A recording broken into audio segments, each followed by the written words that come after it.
everyone, this is my Managed by Q case study presentation. Q is a tech-enabled, on-demand office cleaning and maintenance service that launched in 2014. They stand out by combining high-quality cleaning, office maintenance, and supply management, all organized through an accessible iPad dashboard. Unlike many of Q's competitors that rely on contractors, Q actually hires their own employees, gives them good benefits, and trains them to deliver their top-notch service. They also emphasize transparency with their customers. This whole way of doing things differentiates Q from other larger companies because they focus on technology, employee satisfaction, and creating a premium customer experience. So you may be wondering, what are the primary competitive forces impacting the janitorial service industry and the on-demand service sector in general, and the office cleaning service providers like Q in particular?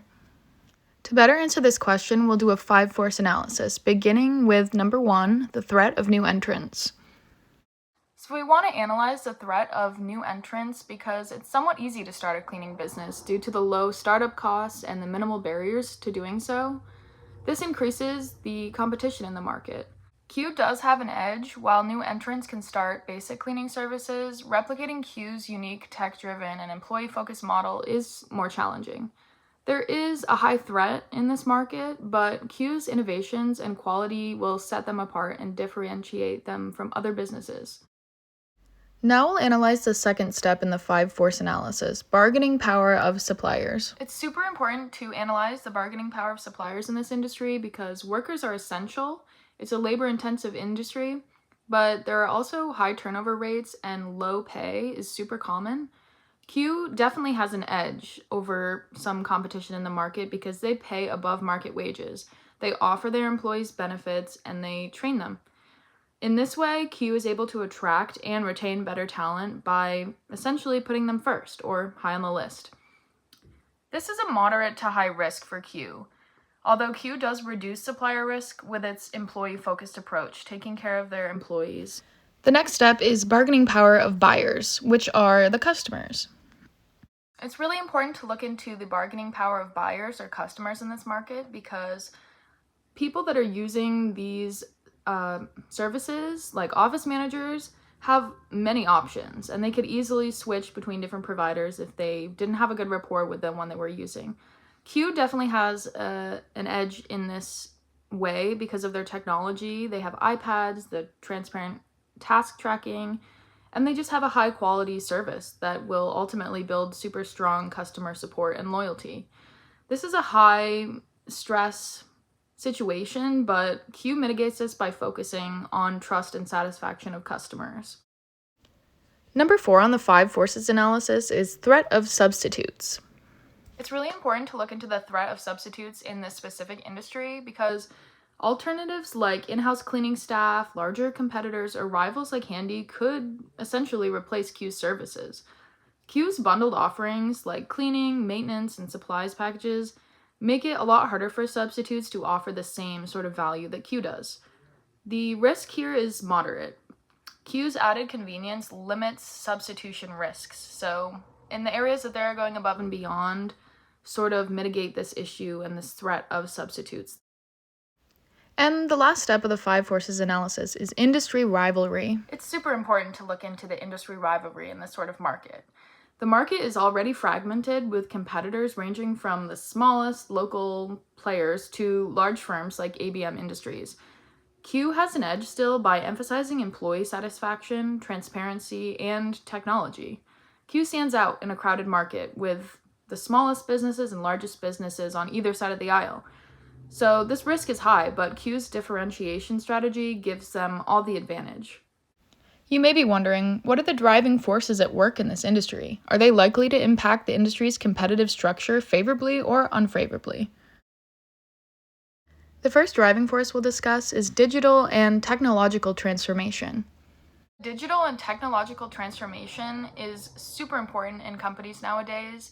More and more companies are adopting technology to help improve their efficiency and transparency as a company. This is favorable for Q because its platform-based model and use of tech is already central to its service, so in many ways, Q is ahead of the game as far as digital and technological transformation goes. The second driving force we'll discuss are rising customer expectations. Along with all the new developments in technology and services and systems, comes this new customer demand for greater convenience, quality, and customization of their services. This impacts Q favorably because they already deliver a premium service experience for all of their customers and really emphasize transparency and putting the customer experience first. The next driving force we'll discuss are labor regulations. Labor regulations really speaks to all of the new legal challenges to contractor models. Examples would include lawsuits against HomeJoy or other contractor model businesses in the same industry, which are pushing firms towards employee-based systems like the one at Q. This is really favorable for Q because they already employ their own workers and avoid the contractor-related risks that come along with using a contractor model. The next driving force we'll discuss are economic trends. It's really important to look into the economic trends when learning more about this market because during economic downturns, businesses may cut back on cleaning services. It's probably on the short list of things that businesses may, if under substantial financial pressure, have to cut back on. This is unfavorable for Q, but at the same time, Q's focus on retention and customer loyalty, along with bundled services, can help weather such challenges. The fifth and final driving force we will discuss today is market consolidation. Market consolidation is a real worry because larger companies might acquire smaller firms, which would increase the competition in the market dramatically. This is unfavorable for Q as it could lead to stronger rivals in the space, which we know is already saturated by a lot of competition and a lot of rivals. You may be wondering how attractive the prospects for future profitability of US on-demand service providers really is. Should Q consider expanding in this type of industry sector environment? There are some major opportunities for future profitability for on-demand services, such as growing demand for convenience and tech-enabled services that would support profitability. There are also high margins in maintenance and bundled services that would give Q an additional stream of revenue.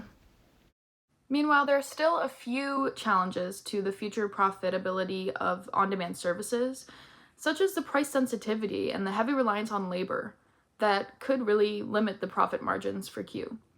Scaling operations is also really difficult due to the need for hiring and training employees in new cities and spreading that technique of training and retaining really quality employees.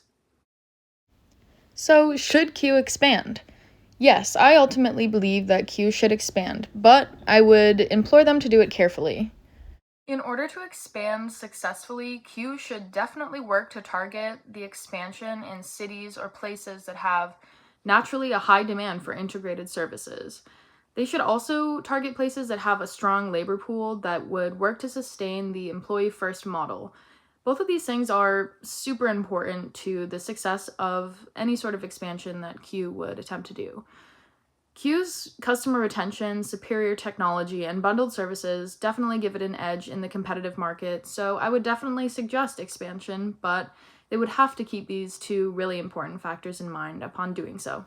You may be wondering about the type of strategy that Q has followed, and if there's any reason to really believe that Q has achieved a sustainable competitive advantage over many of its on-demand service rivals. Q primarily follows a differentiation strategy which focuses on offering a unique, high-quality service that stands out from competitors. I believe that yes, Q has achieved a sustainable advantage through primarily three things. First, their employee-centric model, with higher pay, benefits, and growth opportunities that create a loyal and motivated workplace which drives superior service quality. They've also really set themselves apart in means of technology integration. Real-time tracking, transparent dashboards, and efficient communication enhance customer trust and convenience. Also, customer loyalty. Their high-quality service with transparency and bundled services and offerings really work to create a long-term relationship with almost all the clients. You may be wondering about the specific policies and operating practices that Q has implemented in order to effectively execute its differentiation strategy. A couple of Q's key policies and practices include their employee focus, their technological integration, their standardized processes, and their customer engagement. Q is really focused on their employees. They hire them with a W-2 model instead of contracting, and they offer above market wages, benefits, and career growth opportunities. There's rigorous training that ensures consistent, high-quality service delivery. Q is also super focused on technology and integrating that technology. Office managers get iPads to track tasks and communicate with staff in real time, which offers a super awesome method of transparency. Operators also use apps to follow checklists and report issues, which ensures accountability and trust between everyone involved. They also implement standardized processes. Q Knowledge, a centralized repository, ensures consistency across all cities. They train their operators in the Q way, which guarantees uniform service quality across all the locations. And they also practice customer engagement. They provide regular feedback and direct communication with quality managers, which ultimately works to keep the client satisfied. Customers can customize their services easily through Q's technology platform, which allows for a better rapport between customers and workers, so everybody gets really what they need and what they want out of this service. You may be wondering about what specific factors account for why Q has been so successful over the past several years. I believe Q's success can be attributed to three things: their great strategy, their great execution, and their great brand leadership. Q has an excellent strategy. They've identified themselves as a leader in a somewhat fragmented industry and developed a really premium tech-driven solution and alternative. They focus on solving real customer issues like quality, transparency, and convenience. They also have great execution. They have detailed training that ensures that all employees deliver consistent service, and they have efficient processes and responsive customer support that really work to build trust and satisfaction with customers.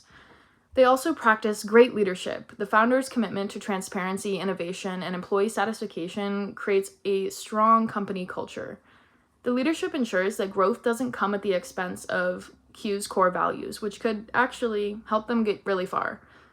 My verdict is for Q that their success is a combination of all three of these things. It's a visionary strategy that wouldn't work without strong execution and leadership to bring it to life. So as long as Q is working to uphold these factors, I think they could expand and become even more successful.